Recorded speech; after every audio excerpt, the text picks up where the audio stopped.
This is a follow-up video to my previous video in which I had shown how to create this default funnel chart in PowerPoint. In this video, I will be showing you how to create this alternate version of funnel chart, which is completely customizable and a lot more flexible compared to the default option.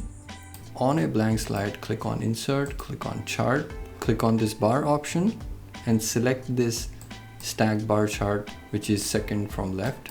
Click OK. We don't need series 3 for this example, so I'm going to select that column and delete it.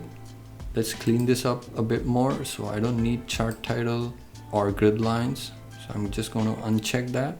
I need my category 1 to be at the top and 4 at the bottom, so just double click on the vertical axis.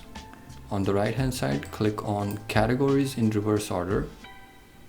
Let's make some edits to the data sheet.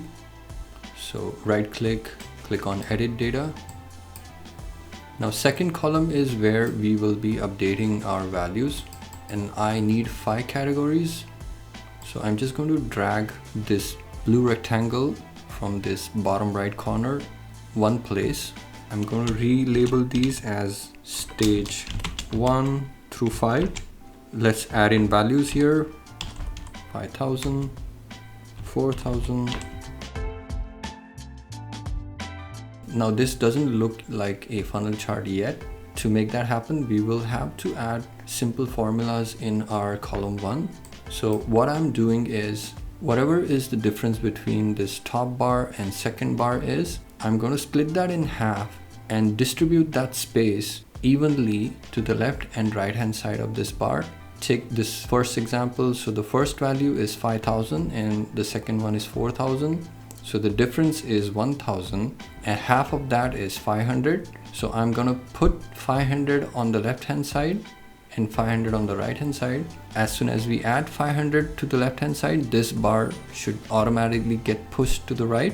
And because we have 500 ahead of this bar will nicely align in the center with respect to this top bar. Then we'll repeat the same process for the third bar, fourth and fifth.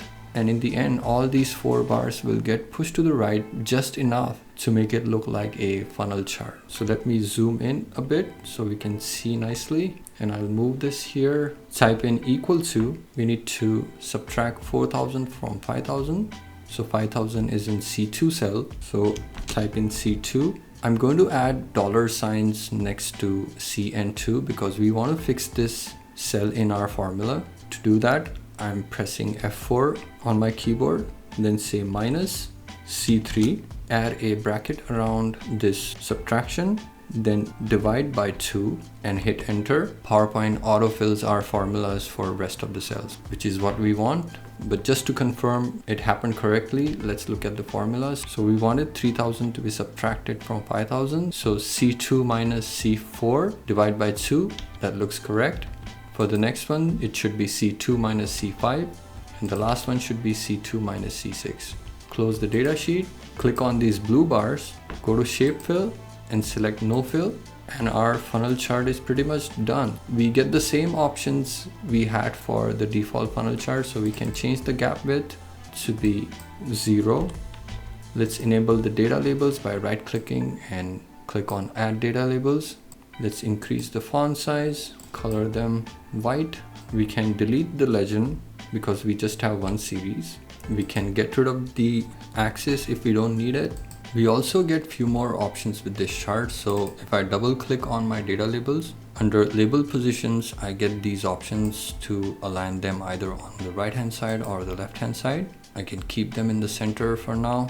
We have a few more options here. We just had 3 options for our default funnel charts, which were series name, category name, and values. Here we have so many other options. This chart bypasses the limitation of small values. So if you remember in this chart, if your values become too small, here let me change 500 to 250.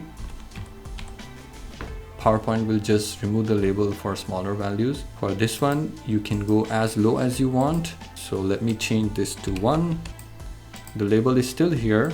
Let me just color this in black, and you can freely move these labels anywhere you like. which is something you can do. So these labels are fixed, so you can move them. You can freely move them anywhere you want here. So just for this flexibility alone, I would recommend creating a funnel chart this way rather than the default way. And just to showcase what else is possible with this stacked funnel chart, this is what we can do. So these two funnel charts are part of just a single chart.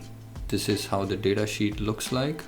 So I just need to enter my values in column C and column F, and these charts should update. So as an example, if I change these values, you can see my second chart updates.